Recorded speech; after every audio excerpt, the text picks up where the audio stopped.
pessoal, estamos aqui de volta com o Super Cérebro Cast.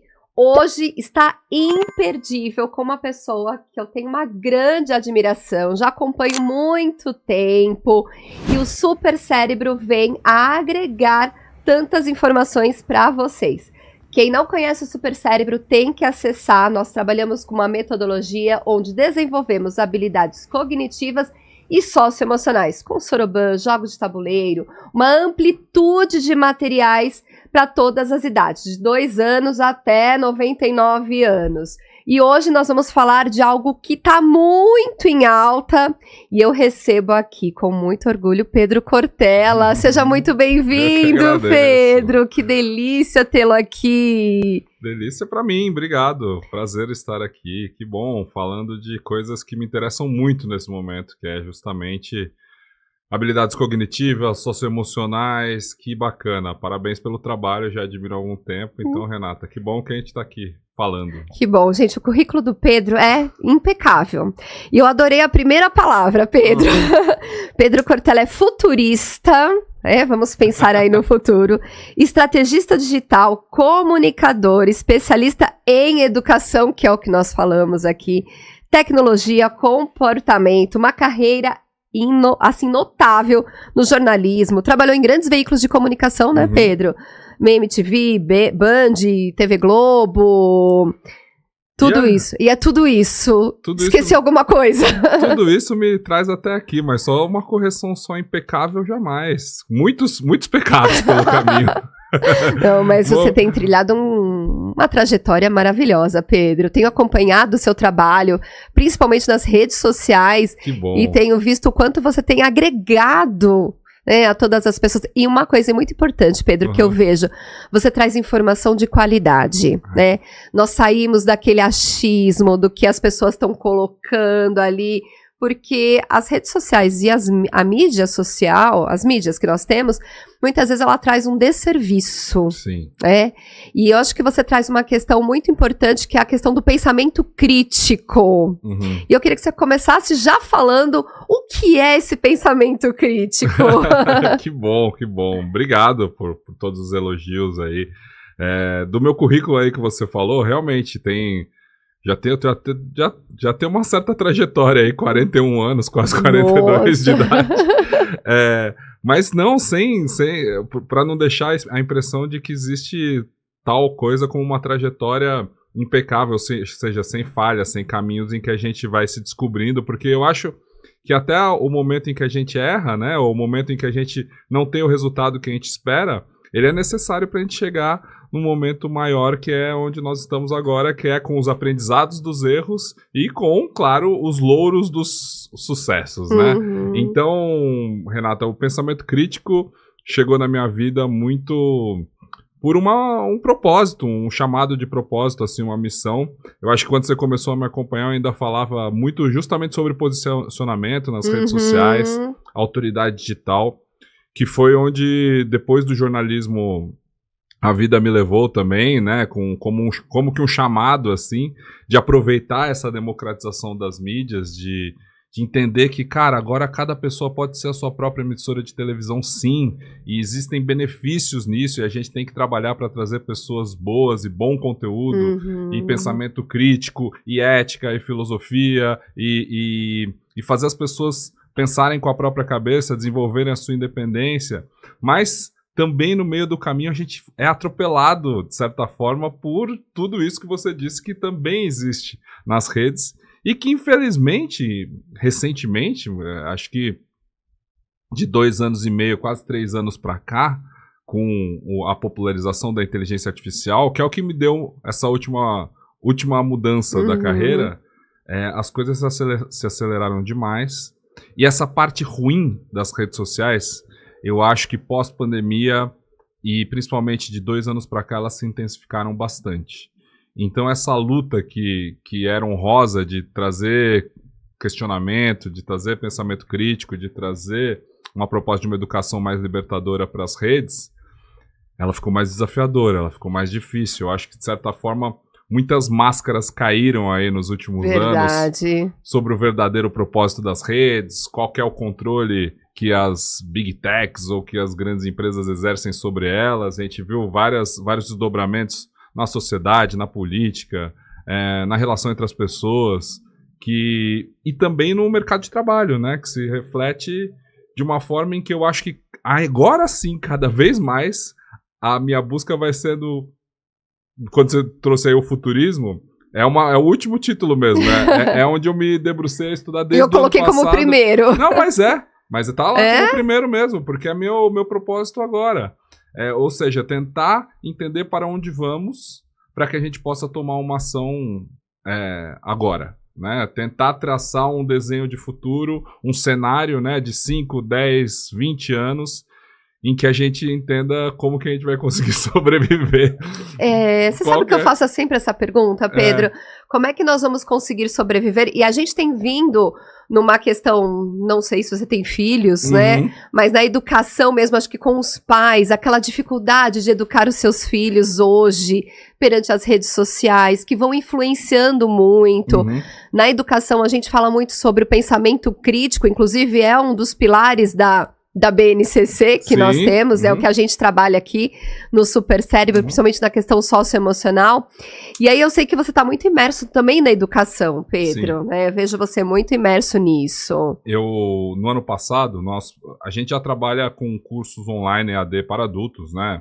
Desde 2019.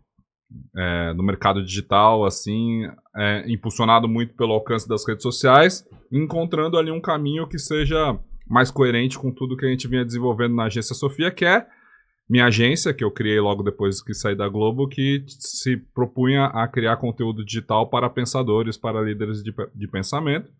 O caminho natural para isso foi chegar à educação digital, à educação à distância, com cursos gravados, cursos online. E no ano passado, eu transformei todos esses cursos que a gente tinha trabalhado antes e trouxe outros em uma plataforma que chama Saber Ampliado. Né? E é claro, é voltada para a educação de adultos, mas o slogan do Saber Ampliado, quando a gente lançou no passado, curiosamente era justamente salve teu cérebro. Salve o teu cérebro para você sair dessa educação que eu chamo de bolha, né? Porque a gente vive em bolhas, né, Renata? A gente está cercado da bolha da rede social, que acaba levando a gente a essa polarização insana, esse mundo em que a gente acha que tem uma percepção de realidade, mas ela é cada vez mais individualizada nas pessoas. E para a gente estimular realmente as pessoas poderem sair disso e pensar, cara, não é porque a pessoa pensa diferente de mim que ela é minha inimiga. A gente só cresce quando a gente encara o diferente, né? Então é salvar o teu cérebro dessa dominação que eu vejo que acontece muito nas redes sociais. Eu tenho uma filha assim, essa preocupação como pai surgiu por causa dela também, muito. Ela tem 6 anos, a Alice, hoje.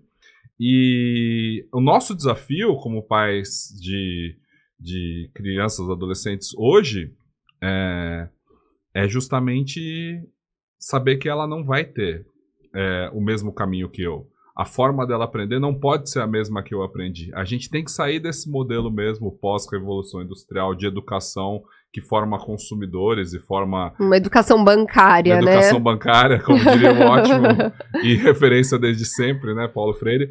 Mas a gente tem... E é um desafio muito grande, porque não é só na parte escolar, é na parte do dia a dia, é entender qual que é...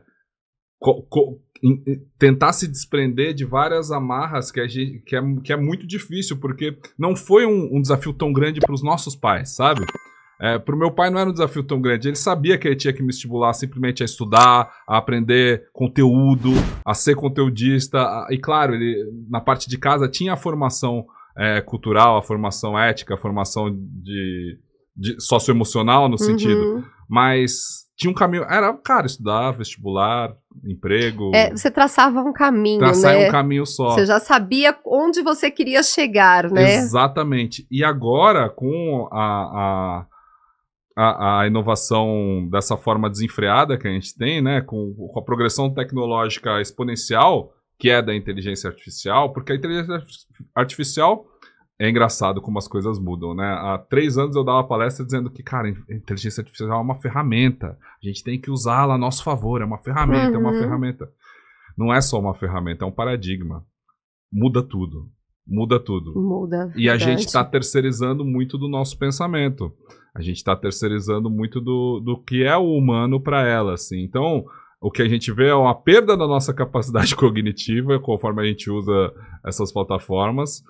E para a gente ter esse desafio de não deixar os nossos filhos entrarem no mesmo caminho que nós seguimos, porque é muito bonito a gente ver o que está acontecendo da conscientização nas escolas, dos governos, por causa do Jonathan Haidt ou de outros, né, que são autores que falam, cara, não dá para deixar a criança com o celular, não dá para a gente deixar acesso das redes sociais antes dos 17, 18 anos, mas a lógica é, não faz mal só para a criança. Faz pro adulto, Pedro, também, perfeito, cara. Porque assim, eu vim da neurociência e o nosso cérebro ele não é capaz de distinguir o que é real do virtual. Sim. Né? Então essas crianças que estão muito frente às telas, eles acreditam naquilo como uma verdade. Seja no comportamento, seja até na informação. Eu vi que você estava dando outro dia um podcast e eu também fiz esse teste que a gente coloca no chat lá.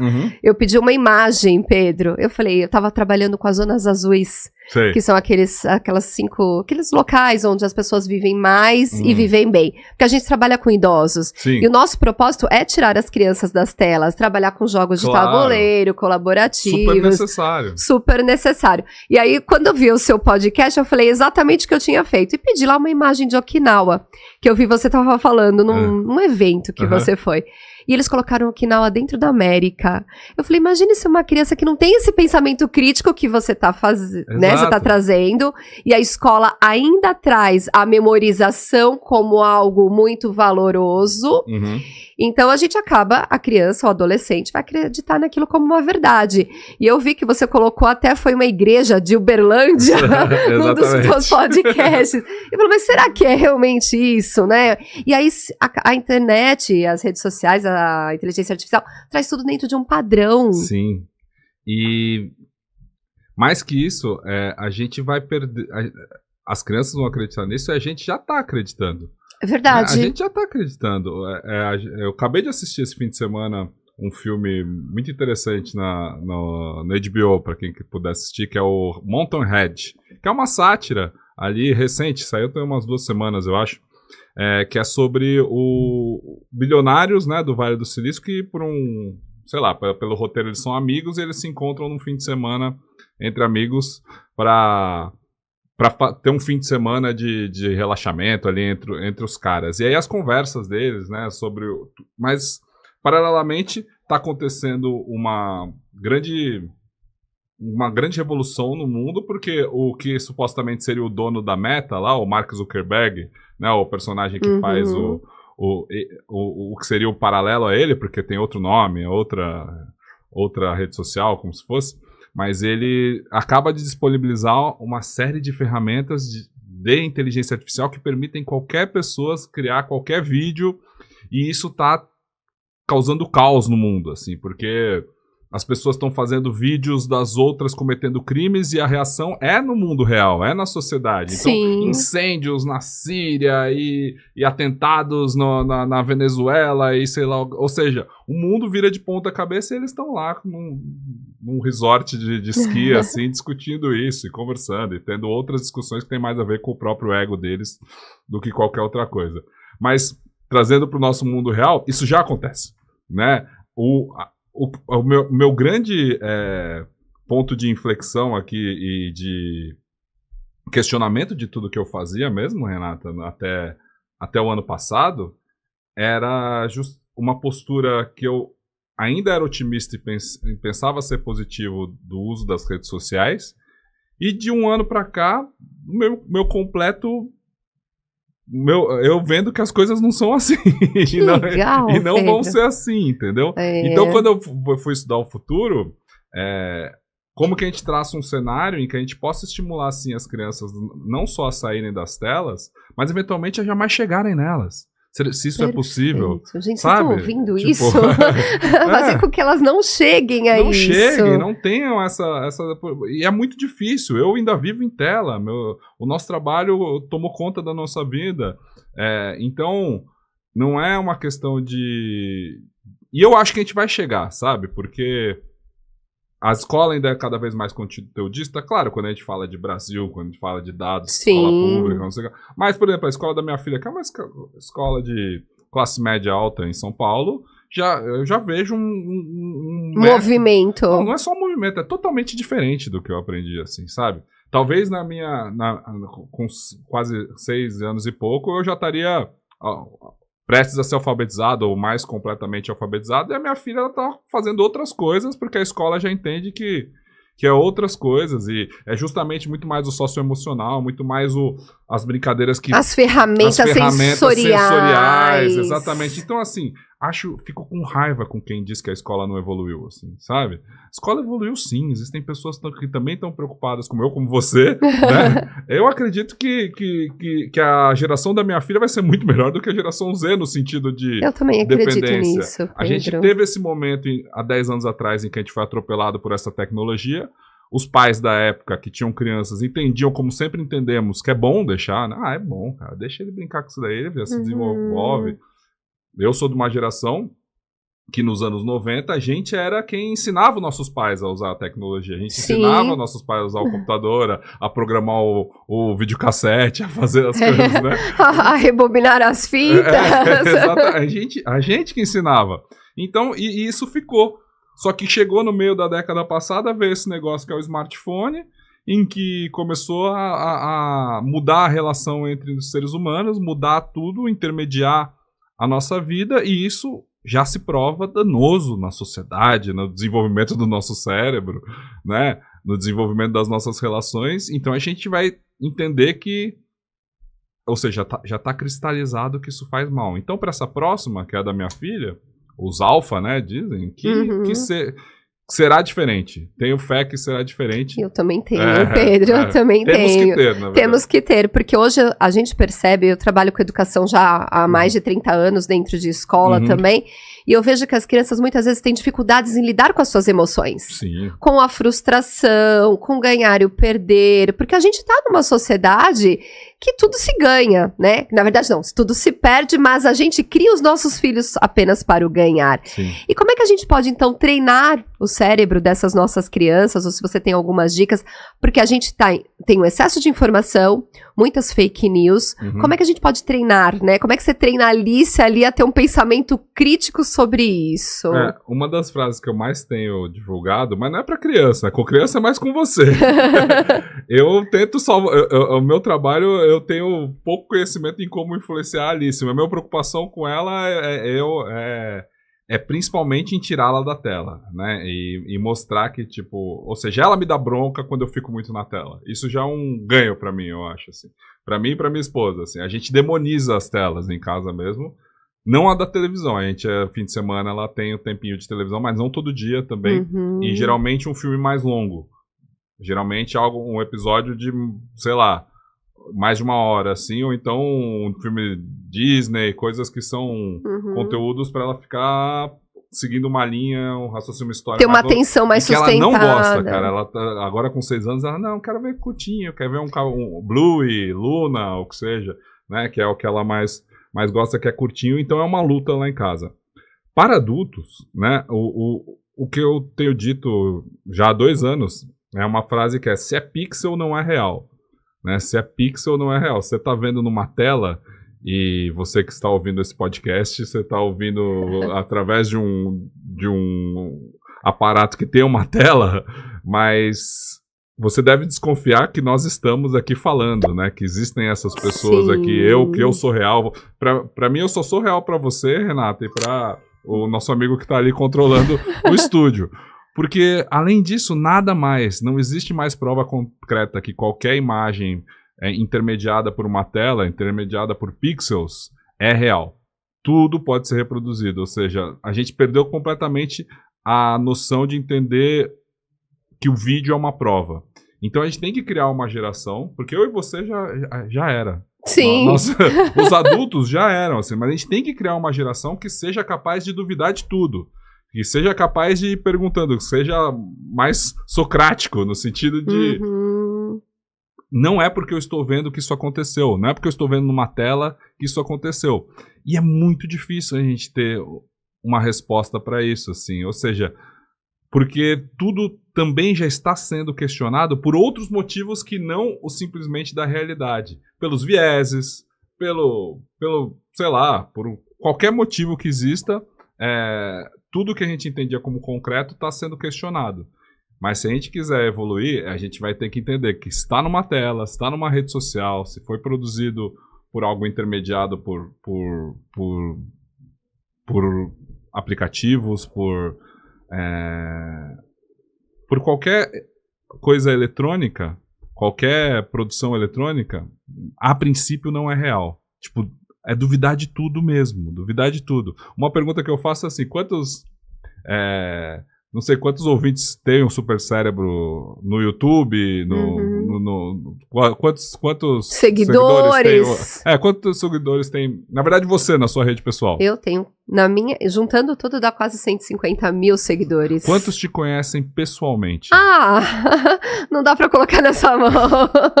Faria diferença pra eles se você... Faz diferença pra eles se você existe no mundo real, ou seja, ou não? Da gente pensar isso, hein? É uma pergunta que eu tenho feito pra todo mundo, inclusive no meu podcast que chama Inteligência Orgânica. Já fica o convite pra você lá também. Com certeza. Essa é uma pergunta que eu faço e acaba deixando a galera meio bugada, assim, porque se a gente tá entregando pra Meta, pro Instagram, pra todas essas ferramentas, tudo que é nosso, sim, ele já tem dados suficientes pra nos reproduzir. Sim, e às vezes você está falando, Pedro, às vezes eu vou dar palestras, né, que eu faço muitas formações de professores, e eu já ouvi a seguinte frase, você é real mesmo? Você é de verdade? Né, porque só vê a gente perante as telas, e você quanto eu, a gente fica muito nas telas, porque Sim. a nossa ferramenta de trabalho hoje, né? E é isso que eu tenho, isso que me deu um bug na cabeça no final do ano passado, assim, no meio, cara, eu tô trabalhando para isso, mas assim, eu já sei que em menos de, sei lá, em 5 anos, menos, 4, até as coisas estão tão rápidas, a maioria do conteúdo da internet, ou seja, a maioria dos influenciadores serão inteligências artificiais, por completo. A gente vai ficar disputando esse engajamento de alguém que não precisa descansar, ou seja, se todo mundo interage comigo só por meio do digital, será que eu preciso estar lá? Será que eu preciso existir? Hoje a gente sabe, se você não existe na rede social, você não existe na vida real também. Mas o que eu tenho focado na minha vida hoje é melhorar a minha palestra. É melhorar o meu palco, minha presença aqui em podcasts, assim, a possibilidade das pessoas me enxergarem de verdade, né? Com tato, com a possibilidade de pegar cheiro, toque. Sim. Porque eu acho que é isso que nos restará como seres humanos, sabe? Existe uma teoria que ela surgiu como teoria da conspiração lá em 2018, 17, que é a teoria da internet morta, né? Que é quando todo o conteúdo da internet será simplesmente produzida e consumida por inteligências artificiais, por agentes, por bots. E cadê o ser humano? A gente está chegando lá, né? 60% já do conteúdo produzido e pesquisado no Google é tráfego de inteligência artificial, 100%. Né? A gente vai chegar nos 100% de consumo e produção por robôs e o ser humano vai acabando pegando uma porcentagem cada vez menor só como espectador, não mais como produtor. Isso me preocupa demais. Era isso que eu ia falar, Pedro. Isso me preocupa também, porque eu lido muito com crianças e adolescentes e vejo que as coisas se misturam de tal forma que eles levam isso para o dia a dia e dentro da escola, como a gente não trabalha, nosso vertente é tirar as crianças das telas, esse é o objetivo mesmo, quando eles usam essa ferramenta do Soroban para poder fazer cálculos matemáticos, os jogos de tabuleiro envolvendo as inteligências múltiplas de Gardner, todo esse material, muitas vezes as crianças se misturam nesse processo e falam assim, já joguei isso no videogame. Mas na hora que você dá o jogo de tabuleiro, Pedro, eles não sabem, eu tô jogando com você, eu tenho que esperar a sua jogada, e muitas vezes eu tenho que modificar a minha jogada, que já estava pronta, a minha impulsividade é tão alta, você tá jogando, eu já tô lá com a carta pronta, mas peraí, você modificou a sua jogada. Então, e a questão, às vezes, até de alunos, eu vejo dentro do consultório também, tentarem, eu vou colocar entre aspas, burlar as regras. E a questão ética, Pedro, quando a gente fala de pensamento crítico e a responsabilidade ética, elas também estão juntas ao mesmo tempo, caminham juntas. Completamente. E essa questão ética, ela não pode se perder jamais. É o que vai nos tornar humanos, é o que vai nos deixar cada vez mais relevantes dentro dessa parte do mundo que ainda importa, que é justamente esse trabalho que você faz do mundo real, das crianças conseguirem interagir e ter o tempo da resposta e a compreensão de que existe outro ser humano ali. Porém, não dá pra gente esperar a ética de máquina. Por mais que elas sejam treinadas pela gente, a inteligência artificial vai ensinar tudo, menos ética. Ela pode ensinar todo o contexto teórico de ética, como ela foi formada, os principais filósofos do pensamento ético e todas as escolas, e a diferença ética, moral, ou seja, o conteudismo ele vai estar lá. Só que a questão do dia a dia que forma o ser humano vem de casa, vem da possibilidade de convivência com outras pessoas. É muito. As pessoas acham que me chamam não, eu tenho trazido para mim esse título de pessimista. O meu podcast lá, o Inteligência Orgânica, eu sempre começo dizendo que ele é um podcast pessimista em relação ao futuro, porque eu não vejo os sinais de que as coisas estão melhorando, ou que vão melhorar em algum momento. Mas o meu pessimismo não é o pessimismo de cruzar o braço e não fazer nada, né? Como diz meu pai, inclusive. O meu pessimismo é o pessimismo que não, cara. Porque eu acho que vai dar ruim, que eu tenho que fazer alguma coisa. Que a gente tem que ter essas conversas, que a gente tem que se juntar e encontrar soluções diferentes.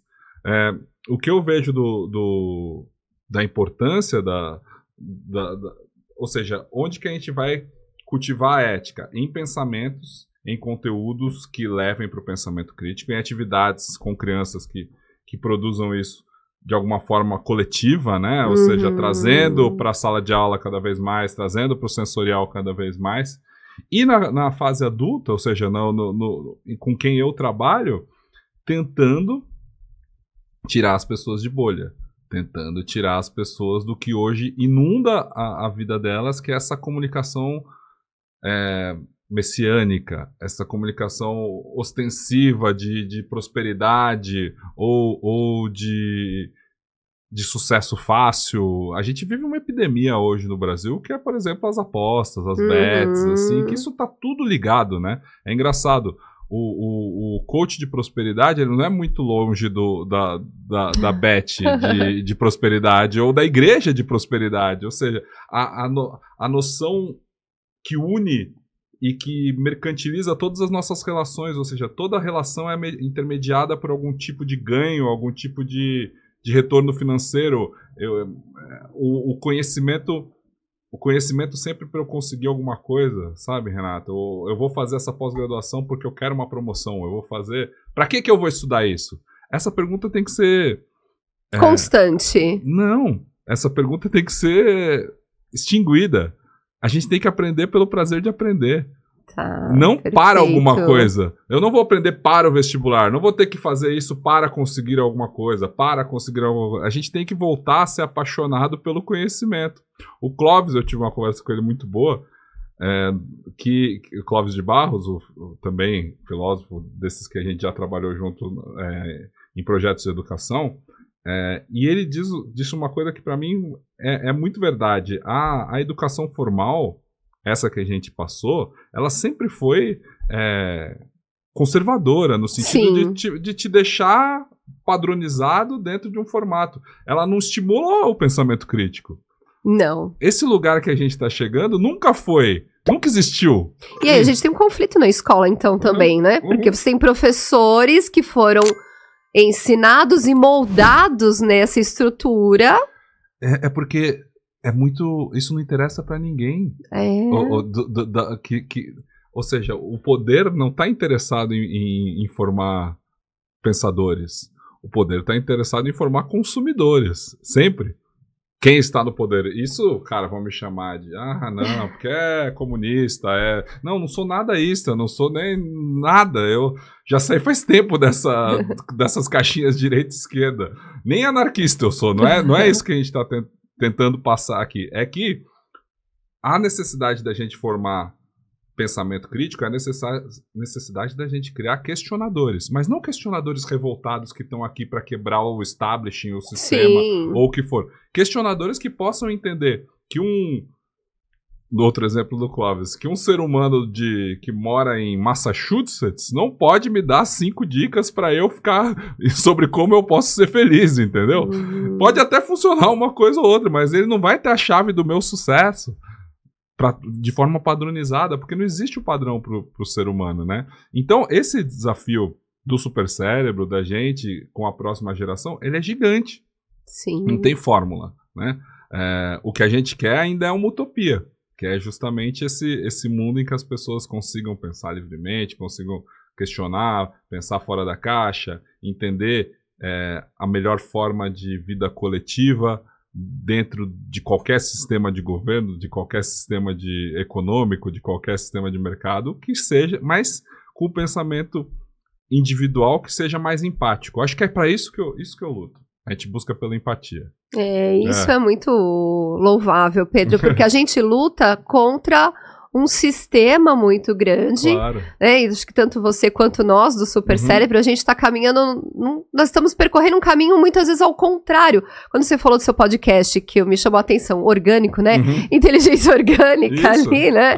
Então assim, é trazer mesmo essa vivência, essa interação, essa comunicação, porque eu vou ter também uma tomada de decisão consciente nesse pensamento crítico, e não uma tomada de decisão impulsiva que depois pode levar ao arrependimento, ou quando isso houver, essa questão dos valores também, né, Pedro? Sim, Renata, porque no momento que a gente está com a tecnologia no ritmo de evolução que ela tem agora, ou seja, o ritmo que a inteligência artificial vai levar tudo como uma onda absurda, um tsunami que vai ser certo, positivo em algumas áreas e muito negativo na maioria delas, no sentido de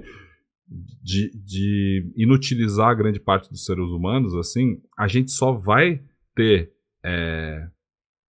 relevância no que é mais profundo, ou seja, porque tudo que for prático, tudo que for operacional, a máquina vai realizar. Tudo que for conteudista, a gente não precisa mais. Perfeito, é isso que a gente luta. Toda essa área do nosso cérebro vai ser inutilizada. E o que a gente vai ocupar? O que a gente vai fazer? Então, assim, quando a pessoa vê um quadro de Picasso, um quadro de Van Gogh, um quadro de... E aí, pô, eurocentrista pra caramba, vamos falar, sei lá, Tarsila do Amaral. A pessoa tem que... Quando ela tem referência, quando ela tem conhecimento próprio, quando ela consegue fazer as conexões neurais que levam ao novo, não simplesmente repetição, ela consegue ter prazer ao observar aquilo. Quando eu escuto uma música, e seja a música qual for, as pessoas têm um baita preconceito com funk, com o que seja. Cara, você pode ouvir, existe arte em tudo. Olha o pensamento crítico ali, né? Existe arte em tudo. Não tô falando pra você ouvir ouvir Beethoven, Mozart. Não, cacete. Também não precisa ouvir nem Gil Caetano, nada. Mas a capacidade de você sair ter prazer em se tornar... em consumir arte, consumir literatura, consumir conhecimento de forma mais profunda, não só para o quê? Ou seja, não estou lendo porque isso vai me dar uma promoção, não estou lendo porque isso vai me fazer... eu vou passar no vestibular. Vou passar em tal coisa. Não, é o conhecimento pelo conhecimento. Essas são as pessoas que vão ter sucesso no futuro. Perfeito. As pessoas que são capazes de produzir e apreciar arte. Porque é só a arte que vai sobrar pro ser humano. Então, eu tenho virado um ativista do pensamento crítico nesse sentido. Uma forma de ensinar que encanta. Tenho fé que a gente... Uma metodologia que desenvolve habilidades e desperta potenciais. Ao mesmo tempo, Renata, do início da vida até a maturidade. Não tem espaço para todo mundo para ser assim. Quando a gente pensa em global, assim. Por que você acha que não tem espaço para todo mundo, Pedro? Dentro da nossa... Aí é mais fatalista do que otimista, né? Mas dentro do nosso modelo de mundo, com a tecnologia causando uma diferença social cada vez maior, primeiro, a elite intelectual, que é uma palavra que eu odeio, elite, né, intelectual, mas ela sempre foi minoria, sempre foi restrito a pouquíssimos grupos. E ela vai continuar sendo. E sendo assim, só que a única diferença é que essa será a única elite que vai ser contratada, que vai sobreviver. Que vai sobreviver no nós vamos ter um espaço, uma lacuna ali. A gente vai ter uma diferença cada vez maior. Tudo bem, em algum momento a ONU vai discutir uma renda mínima global, a gente vai ter uma população em massa que vai ter uma busca por propósito que a gente não está preparado, e a gente vai ter várias pessoas que vão perder isso e vão se perder nesse mundo, vão perder a capacidade de produzir, a capacidade de sustentar suas famílias, a capacidade de seguir. A gente tem o aquecimento global também, que vai mudar tudo nos próximos anos. Sim. Então, assim, o meu desafio, o meu medo é olhar para minha filha e entender 50 anos. 10 já é meio difícil, mas 50 porque eu tento não ser... Eu gosto de conversar com historiador, assim, sabe, Renato, aqui, porque eles têm uma visão mais... na verdade, por exemplo, eu já vi o Karnal falando isso, né, que é outra pessoa que também a gente tem projeto lá no Saber Ampliado. Ele fala, na verdade, a exceção da humanidade dos seres humanos é o período democrático. A gente que se acostumou mal ao viver esse pós-guerra de prosperidade global e do aumento do tempo de vida. Mas a regra da humanidade sempre foi ditadura, sempre foi governos teocráticos. A gente só tem a democracia curtíssimo tempo. No Brasil, então, é ridículo. Né? Então, no médio e longo prazo, a gente tem que entender que, cara, é muito possível sim que a gente tenha uma terceira guerra mundial. Isso a gente tinha achado, eu cresci achando, você provavelmente também, que isso era uma coisa do passado. Sim. Isso é uma coisa que nunca ia... Imagina, a gente estava entrando num mundo que as coisas estão iluminista, um mundo que está assim... Igualdade, fraternidade, é isso aí, vambora. Ou que esse futuro também não chegaria. Futuro também não chegaria. Porque eu lembro dos desenhos dos Jacksons. Aí você fala assim, nossa, como assim? Aí vem uma pandemia, aí você fala, opa, peraí. Eu acho que um desenho de 1964, mais ou menos assim. Fala, mas peraí, a única coisa que a gente não tem ainda, e já quase temos, são os carros voadores, mas telemedicina, né, aula online...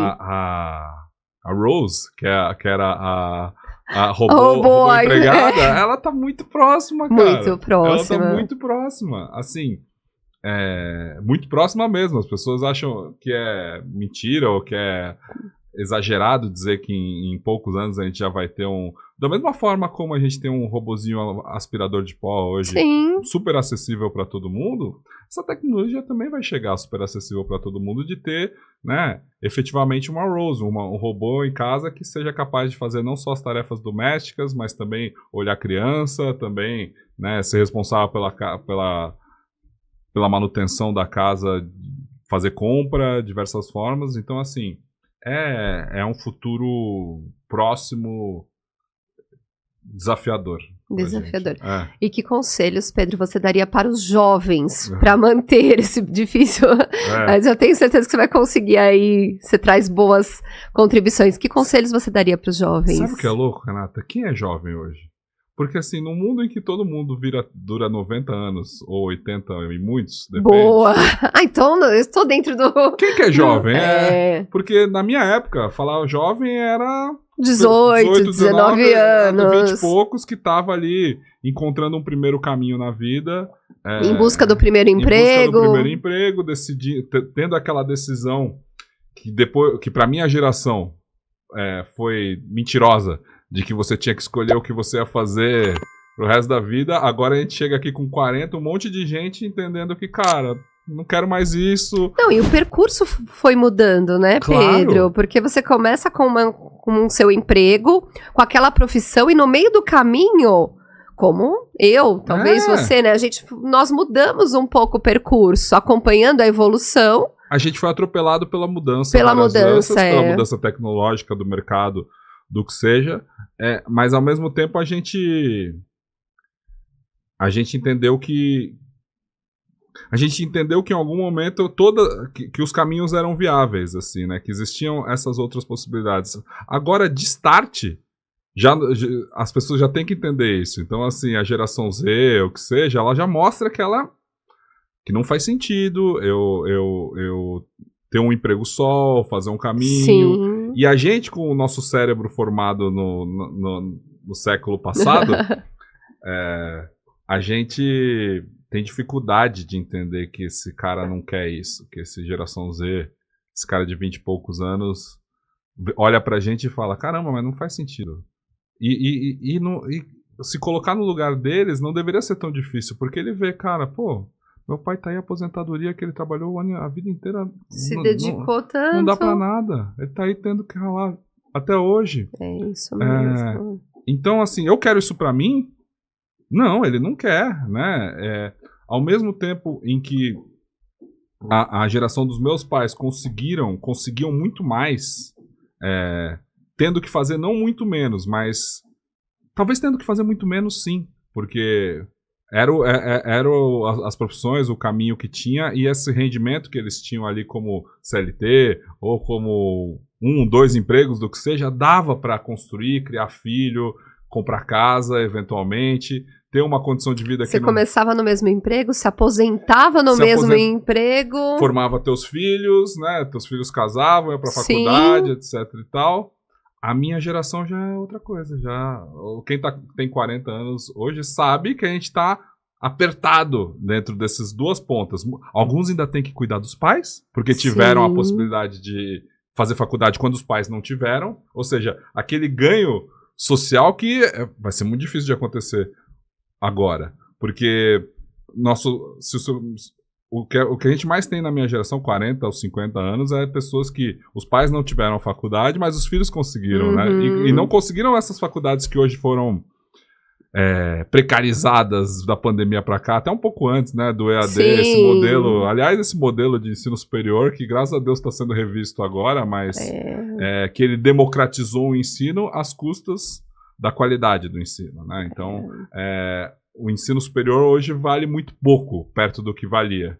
Mas quem teve a possibilidade de fazer faculdade lá no começo dos anos 2000, né, como eu, teve uma possibilidade que muitos dos pais não tiveram. Isso foi uma ascensão social importante, uma ascensão social não financeira, de sociedade mesmo, importante. Agora isso é mais difícil. Agora a gente vê que, na verdade, o jovem que chega com 18, 19 anos, não é só que ele não quer fazer faculdade, é que ele não vê o caminho tão claro assim do que fazer.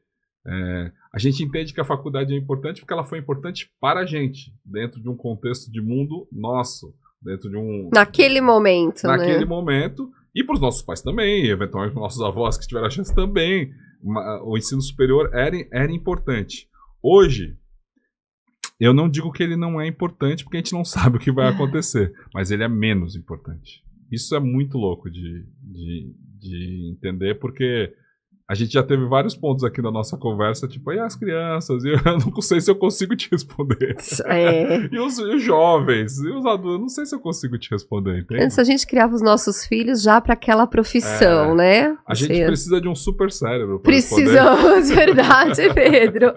E Pedro, olha, nós estamos aqui há um tempão, eu tô aqui encantada pelas suas palavras, mas eu não tenho como não perguntar, né? Ter um pai como o Mário Sérgio Cortella deve ter sido muito marcante aí na sua vida, e até mesmo para fazer com que você pensasse criticamente sobre as atitudes nesse processo. Tem aí alguma história marcante que você possa nos contar? É engraçado, né? Porque as pessoas perguntam como é que é filho do Mário, como é que é ser filho do Cortella? Cara, ser filho do Cortella é como ser filho do seu pai, do que ele é meu pai, ele não é o Mário Sérgio Cortella, pra mim, né? Pra você que tem o distanciamento, que vê as palestras, que lê os livros, etc., ele é alguém realmente incrível, maravilhoso. Não que como pai ele não seja, mas como pai ele é um pai.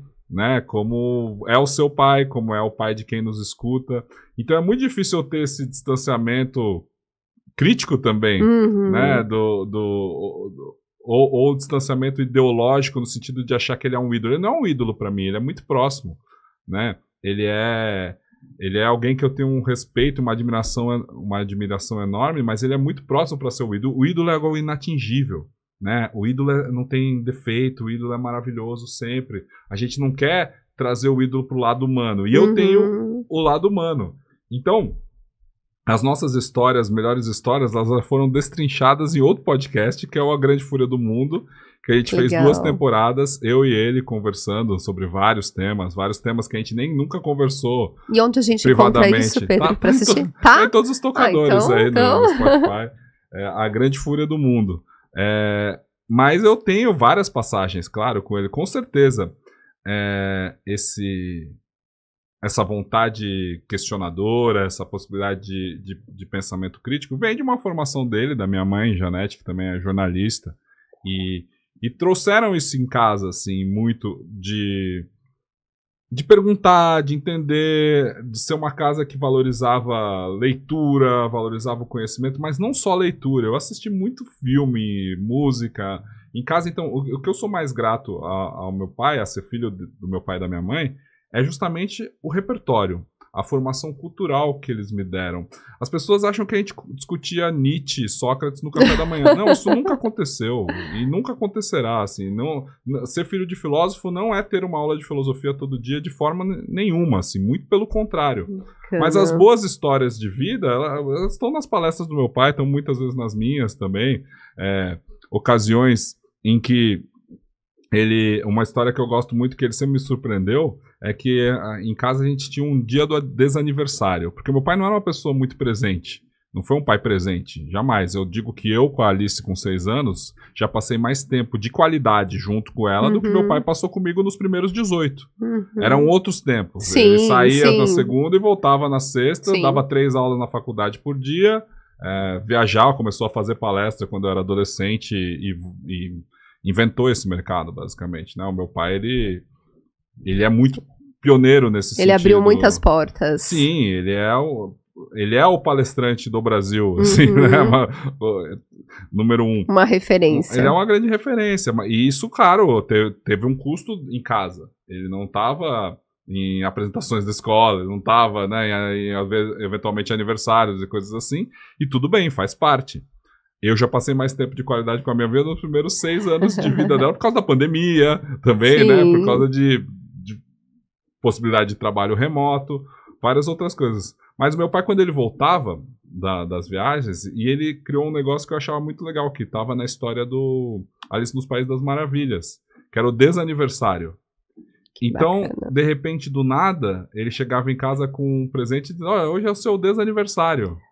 E aí você tinha um presente lá, que era... Isso, cara, me marcou muito na infância, assim, me fez questionar, cara, que criatividade, né, diferente. Que era uma forma dele repor ali uma ausência, mas também uma forma de fazer a gente se sentir especial e refletir sobre, mas por que desaniversário? Não tinha um dia certo, né? É quando ele voltava, sentia vontade. De vez em quando, quando ele voltava, não sempre, porque também isso cria um hábito ruim, isso eu percebi também, porque eu viajo, e aí às vezes eu viajo e a minha filha fica, e aí, trouxe o que pra mim? Eu não quero isso. O sistema de recompensa no cérebro. Exato. Não, algumas vezes, acho que uma vez por ano, talvez tinha na cabeça dele alguma data ou algum período específico, mas não era aleatório. Ele vinha com um presente de desaniversário. Isso sempre me marcou muito. Eu achava uma forma muito legal de trazer o inusitado ali pro dia a dia. E, claro, a possibilidade da gente questionar, da gente entender. Assim, a nossa formação sempre foi muito relacionada ao entendimento do privilégio que nós tínhamos, eu e meus irmãos, né? A gente cresceu num bairro bom, em uma escola boa, São Paulo, mas sempre muito próximo de entender que aquela nossa realidade era um privilégio.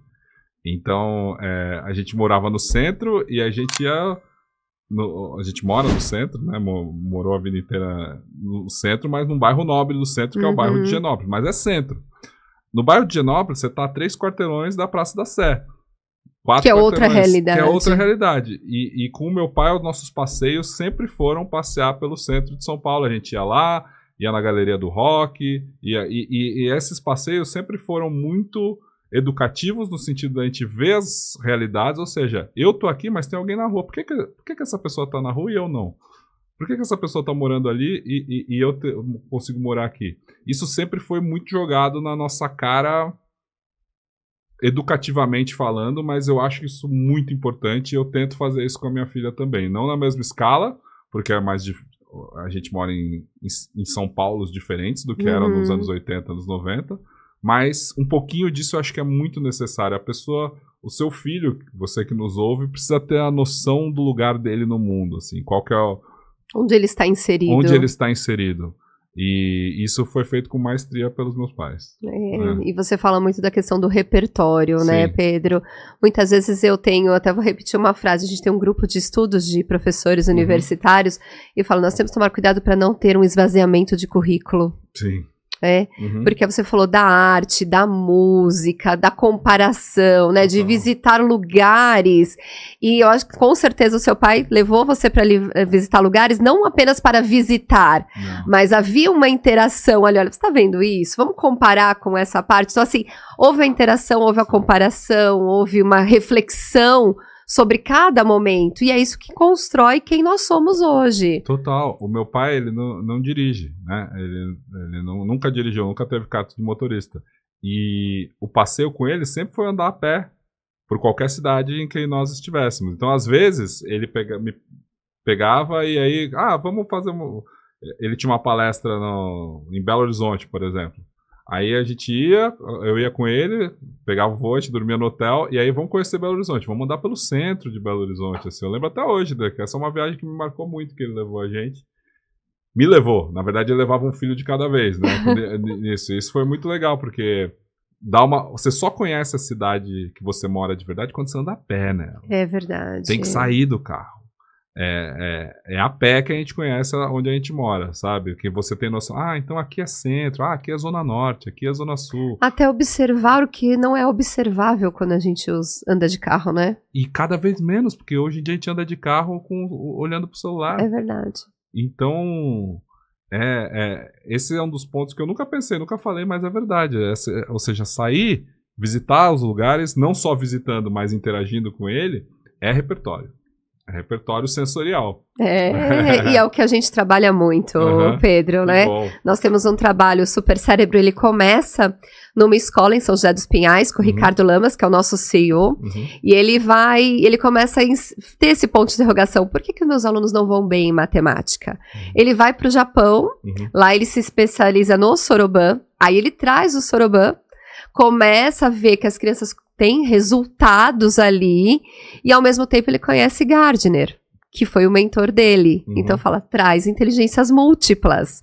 Então a gente traz os jogos de tabuleiro para trabalhar as habilidades socioemocionais, tomada de decisão, planejamento, empatia, solidariedade, esse pensamento crítico, o olhar crítico sobre todo esse trabalho. Renata, eu acho que esse trabalho de vocês, o método e a proposta do Super Cérebro é o que deveria virar a escola.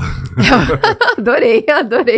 É isso mesmo. Ou o que vai inevitavelmente ser a escola. Talvez já está virando, assim, porque eu vejo muito próximo a possibilidade de uma inteligência artificial tutora que efetivamente não substitua o professor, mas substitui o que eu e você entendemos como professor.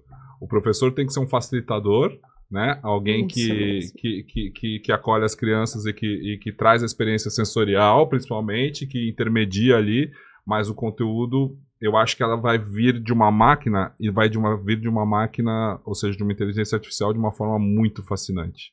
Vai ser muito legal. Assim, e a gente vai conseguir formar de forma conteudista as crianças de um jeito em que vão ter realmente super cérebros. Eu fico imaginando, eu não vejo a hora, na verdade. Eu acho muito fantástico essa possibilidade. Ano passado eu fui num evento de educação, que é o SXSW Edu, né, que eu vou todo ano, desde 2017, num evento de inovação lá em Austin, chama South by Southwest. E é dos lugares que mais foram benéficos para o meu pensamento, para a minha empresa. Assim, ano passado eu fui no de educação, que tem todo ano, acontece 3 dias antes. E já tinha aquela discussão do impacto da inteligência artificial na educação, como que a gente cria modelos que ensinem as pessoas e estimulem o pensamento delas. E eu saí de lá com aquela ideia, caramba, velho, então eu vou botar um óculos, ou sem óculos, mas botando o óculos, claro que a experiência fica fantástica. Você vai viajar. Não, e aí eu vou aprender o descobrimento do Brasil chegando na caravela junto com o Cabral. E aí eu vou perguntar pra ele, e aí, Cabral, o que você tá achando aqui? Pô, ali é o Brasil, a gente vai descobrir já. Olha só como é que foi a minha visão aqui. Cara, que aprendizado maravilhoso. Eu vou sentar junto com o Sócrates, vou ter um papo lá, né, Platão, não sei o que lá. A gente vai, cara, entender sobre as religiões olhando ali, entendendo história no meio da Revolução Francesa. A gente vai ver a guilhotina lá da Maria Antonieta. Cara, que loucura.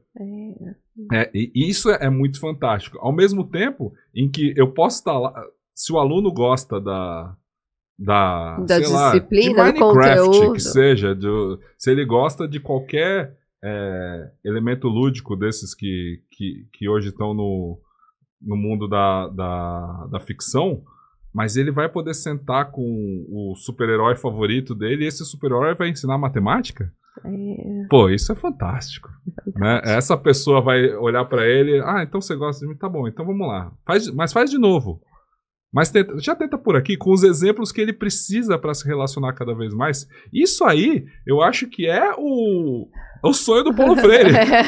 Verdade, né? Verdade. Ou seja, trazer todo o contexto para a educação necessária para cada realidade, para cada pessoa, com auxílio da tecnologia.